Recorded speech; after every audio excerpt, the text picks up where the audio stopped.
Bonjour et bienvenue sur Place Woman. J'espère que vous portez bien. Quant à moi, ça va. Aujourd'hui, je viens parler d'un sujet très sensible. C'est un sujet qui est d'actualité tout le temps. Et je veux aujourd'hui, de par mon expérience, partager un certain nombre de choses qui ont fait en sorte que je retrouve le chemin en ce qui concerne cette situation-là. L'autre jour, je suis tombée sur une vidéo qui m'a brisé le cœur. Une vidéo sur TikTok qui m'a vraiment brisé le cœur. Et c'est d'ailleurs cette vidéo-là qui inspire ma sortie aujourd'hui. Donc, c'était une fille qui pleurait. Dans une vidéo, elle pleurait vraiment à chaudes larmes parce qu'elle a vécu 5 ans avec un monsieur et elle avait fondé tous ses espoirs dans cette relation-là. Pour elle, ça allait mener au mariage parce qu'il y avait des promesses et tout ça. Et en fin de compte, après plus de 5 ans de relation, le monsieur s'est finalement marié avec sa meilleure amie à elle. Elle ne savait même pas qu'il y avait une relation entre eux et tout. Et elle tombe comme ça un jour sur les photos du monsieur en train de se marier avec sa meilleure amie. Et elle avait le cœur franchement brisé. Elle pleurait à chaudes larmes. Et elle demandait de l'aide. Elle disait que quand elle tenait même la photo du monsieur entre ses mains. Et elle disait que elle est prise de haine. Elle ne sait pas comment elle va se comporter si jamais elle rencontre ce monsieur un jour en route et tout. Elle demandait des conseils, comment faire pour sortir de cette situation-là, comment faire pour s'en sortir et tout. Est-ce qu'elle pourra un jour pardonner? Autant de questions qu'elle posait. J'avais vraiment mal pour elle. Parce que il y a de cela quelques temps, je me retrouvais aussi dans une situation pareille. Mais par la grâce de Dieu, j'ai pu rapidement sortir ma tête de l'eau. Hein? J'ai pu rapidement me sortir de cette situation-là. Et comment? C'est ce que je vous explique dans cette vidéo. Après le générique.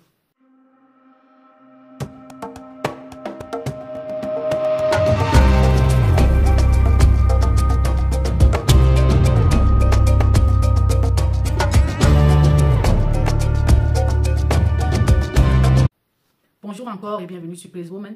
Pour ceux qui nous prennent pour la première fois, ici, nous parlons de développement personnel. C'est-à-dire que nous vous donnons des conseils, astuces et stratégies pour votre développement personnel.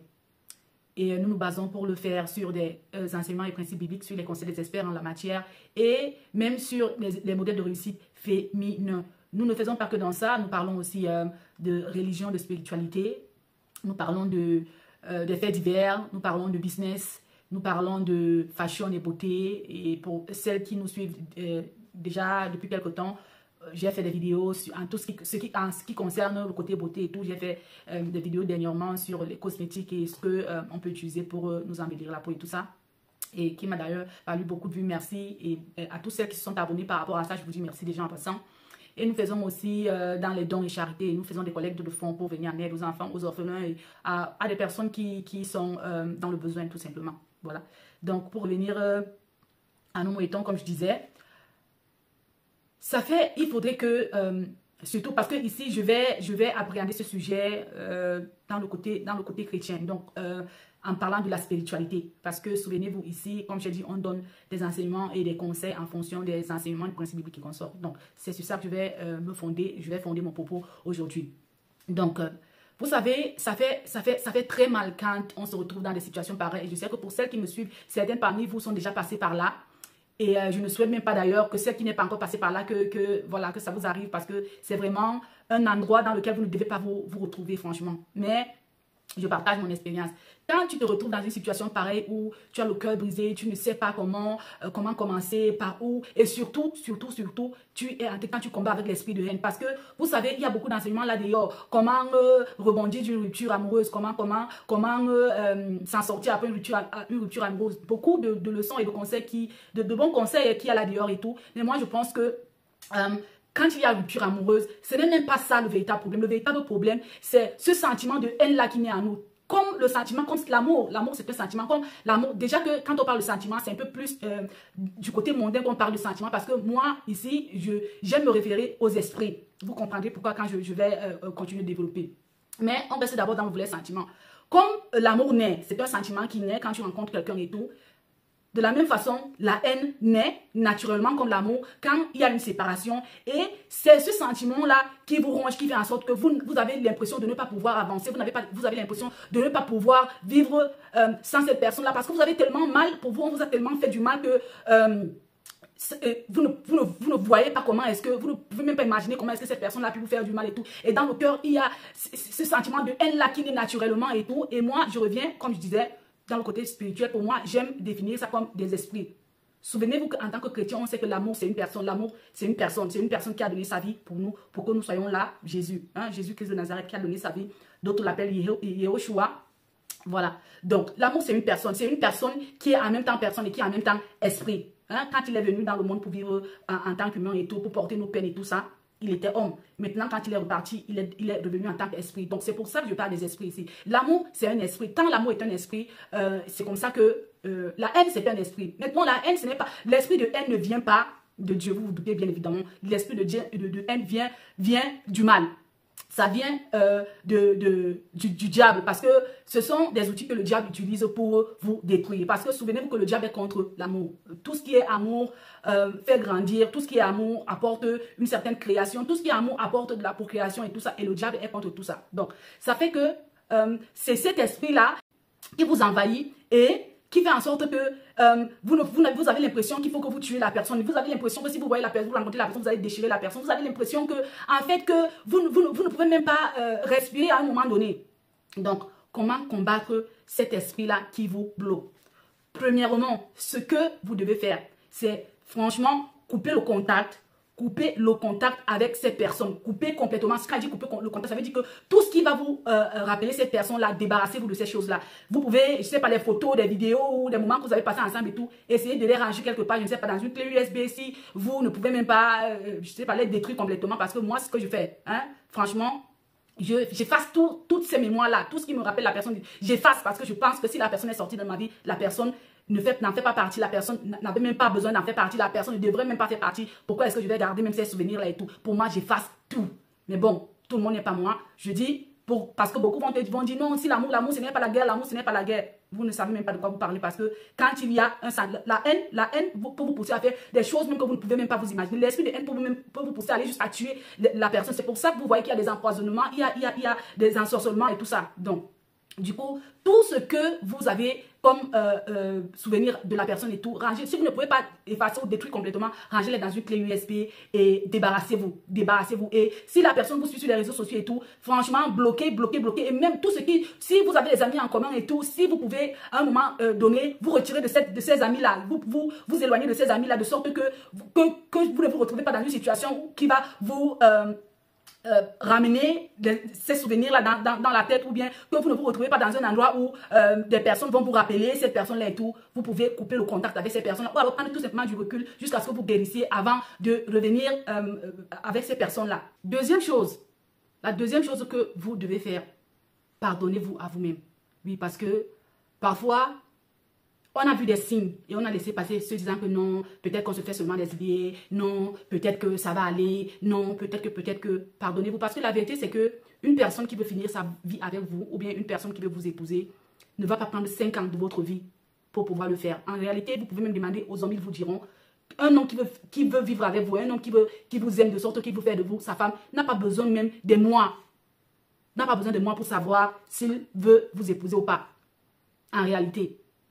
Mais si vous faites 5 ans avec un homme après, il vous laisse tomber et tout, c'est que vous avez certainement vu les signes, mais vous avez décidé de fermer les yeux sur tout ça parce que vous vous êtes dit, oh, ça arrive, chacun a son comportement, il faut qu'on se tolère et tout ça. Donc, généralement, après quand il y a une rupture, vous commencez à vous culpabiliser, j'avais pourtant vu, et si je faisais ci, et si je savais, et si. Donc, pour ce sentiment de culpabilité, c'est encore un esprit. Hein? En tant que chrétien, l'esprit de culpabilité ne vient pas de Dieu. L'esprit de culpabilité vient de l'ennemi, vient du méchant qui est Satan. Hein? Parce qu'il va tellement il va tellement vous faire culpabiliser que, en fin de compte, vous allez céder, vous allez tout simplement vous lancer à faire des choses que vous n'aurez pas voulu faire, tout simplement parce que vous vous culpabilisez, peut-être vouloir même rentrer vers la personne, demander les excuses, alors que ce n'est même pas, la faute ne vient pas de vous, ou alors peut-être faire des choses ignobles tout simplement parce que vous pensez que c'est vous, hein, vous voulez vous infliger un mal parce que vous vous dites que vous méritez cela parce que ça vient de vous. Si les choses se sont passées comme elles se sont passées, c'est à cause de vous. Non. Non, non, non. Ce que vous voulez faire, c'est complètement vous pardonner. Pardonnez-vous à vous-même. Pardonnez-vous à vous-même. Dites-vous que en tant qu'être humain, vous êtes voué aux erreurs. Ça peut arriver. Hein? C'est arrivé que ça n'a pas marché entre vous. Ce n'est pas la fin du monde et tout. Donc, essayez de vous pardonner à vous-même. Travaillez ça. Essayez. C'est-à-dire que chaque fois que l'esprit de culpabilité viendra, dites à cet esprit de culpabilité-là de vous laisser. Parce que vous êtes un être humain qui est voué aux erreurs. La Bible déclare que le juste est celui-là qui tombe 7 fois et se relève 7 fois. Donc, c'est arrivé maintenant. Comment je sors de cette situation? C'est le plus important. Maintenant, la troisième chose que vous voulez faire. Je sens que cette vidéo sera longue. Je pense que je vais faire première partie. D'ailleurs, cette sera la première partie et une deuxième partie. Maintenant, la troisième chose que vous voulez faire, sincèrement, la troisième chose que vous voulez faire, c'est de vous imaginer un peu que vous étiez dans une relation avec quelqu'un d'insensé, avec quelqu'un de fou. Parce que imaginez-vous un peu que vous êtes en route et tout, et un fou vient, par exemple, vous gifler, ou bien un fou vient vous faire quelque chose de mal et tout. Est-ce que vous allez retourner faire du mal à ce fou-là, sachant qu'il est insensé, sachant qu'il ne joue pas de toutes ses facultés mentales? Non. Non, parce qu'en ce moment-là, vous êtes conscient que non, c'est un fou. Donc, voilà, c'est un fou. Donc, en ce moment-là, considérez que la personne avec laquelle vous étiez, la personne qui vous a fait du mal, est une personne insensée. Je reste dans le cadre où vous, franchement, dans cette relation-là, vous avez fait de votre mieux pour que cette relation-là marche. Ou bien, vous êtes donné à 100%, hein, malgré vos petites erreurs ou vos fautes, mais vous avez tout fait pour être correct dans cette relation-là. Parce qu'il faut qu'on soit clair. Maintenant, parce qu'il ne faut pas que la rupture vienne de vous, il ne faudrait pas que c'est vous la cause de cette rupture-là et que après, voilà, vous vouliez vous donner la mort parce que, donc voilà, ou bien alors que vous en voulez à la personne parce que, comme je disais. La troisième chose que vous voulez faire, c'est sincèrement penser que cette personne-là est insensée. D'ailleurs, la Bible nous dit, dans Jérémie 17, verset 9, la Bible nous dit que le cœur est tortueux par-dessus tout et il est méchant, qui peut le connaître? Si la Bible le dit déjà, le cœur est méchant, qui peut le connaître? Si la Bible le dit déjà, vous pouvez un peu imaginer, le cœur de l'homme est méchant, c'est tortueux. Le cœur de l'homme est tortueux, ça veut dire même pour rien, l'homme fait du mal. Donc, si vous avez déjà ça en tête, vous vous dites que, franchement, voilà, j'ai buté, hein, vous le connaissez, vous acceptez le fait que ça n'a pas marché cette fois-ci et tout, et que ce n'est pas la fin du monde, et que, voilà, cette personne n'a pas été honnête avec vous ou sincère avec vous, mais que c'est la nature humaine, que les gens sont méchants, foncièrement méchants, le cœur de l'homme est méchant foncièrement. Donc, vous, à partir de ce moment-là, vous pouvez déjà, essayer de vous déconnecter de cette personne. Dire, ok, cette fois-ci, j'ai buté sur une personne de méchante et tout, c'est la nature humaine et tout. Qu'est-ce que je peux faire pour ne même plus penser à lui? Qu'est-ce que je peux faire pour me déconnecter complètement et tout, corps, esprit, âme? Surtout quand il y a eu, vous êtes passé là, qu'il y a eu rapport sexuel et tout ça. Parce que là-bas aussi, c'est un sujet d'un autre jour. Parce que c'est en fait même ça qui est où se pose le véritable problème. Quand il y a eu ces rapports-là et tout, après, ça devient spirituellement problématique pour complètement se déconnecter. Mais restons d'abord dans ce sujet-ci. Comment combattre le sentiment de haine qui naît en nous, l'esprit de haine qui naît en nous après une rupture amoureuse. Donc, comme je disais, considérez que cette personne-là est insensée, que cette personne-là ne vous mérite pas, que cette personne-là, certainement, s'est peut-être même perdue de chemin en venant vers vous, que cette personne-là est dans un monde, à lui, non? Ou bien à elle. Que cette personne est dans un monde à elle qui fait en sorte que elle fait du mal aux gens sans savoir qu'elle a fait du mal. Et d'ailleurs, vous allez remarquer que beaucoup de personnes qui le font vont vous dire, désolé, je ne l'ai pas fait intentionnellement, c'était pas intentionnel, c'était pas intentionnel. Ça peut ne pas être intentionnel, mais le fait est fait. C'est une des raisons pour laquelle vous devez savoir que, voilà, des gens ne sont pas sûrs. Vous êtes avec des personnes, mais elles vivent dans un autre monde. Hein, et il y a des combats spirituels qui se font dans leur monde que peut-être eux-mêmes ne sont même pas au courant. Ils ne savent même pas. Ils traînent avec eux les bagages ancestraux et consorts. Ils ne savent même pas. Donc, vous allez constater qu'à un moment donné, ils commencent à se comporter bizarrement. Et tout lui-même ou la personne, elle ne sait même pas qu'elle est en train de se comporter comme ça. C'est après que parfois, quand vous savez, comme les fous, parfois, quand ils ont un peu de raison, la raison revient à un moment donné. C'est là qu'ils se rendent compte qu'il a fait quelque chose du mal et il va tenter à revenir vers vous et tout. Mais l'erreur que vous ne devez jamais faire, c'est de repartir vers ce genre de personnes-là. Franchement. Ne repartez pas parce que des personnes, généralement, ce genre de personnes-là, ce sont des personnes blessées. Les personnes qui le font sont généralement les personnes blessées qui n'ont pas guéri et qui font cette erreur-là, comme on dit, de se remettre dans des relations pour pouvoir oublier d'autres ou pour pouvoir oublier leur ancienne relation. Et ça, c'est dangereux. Donc, sincèrement, considérez que cette personne est insensée, elle est folle, elle est ce que vous voulez et que ce n'est pas une personne avec laquelle vous voulez vraiment... ce n'est pas une personne que vous voulez vraiment dans votre vie, que ce n'est pas une personne que vous aurez même espéré, que vous aurez souhaité même avoir dans votre vie. Est-ce que vous voulez faire votre vie avec une fou ou une folle? Non. Donc, mettez-vous ça dans la tête.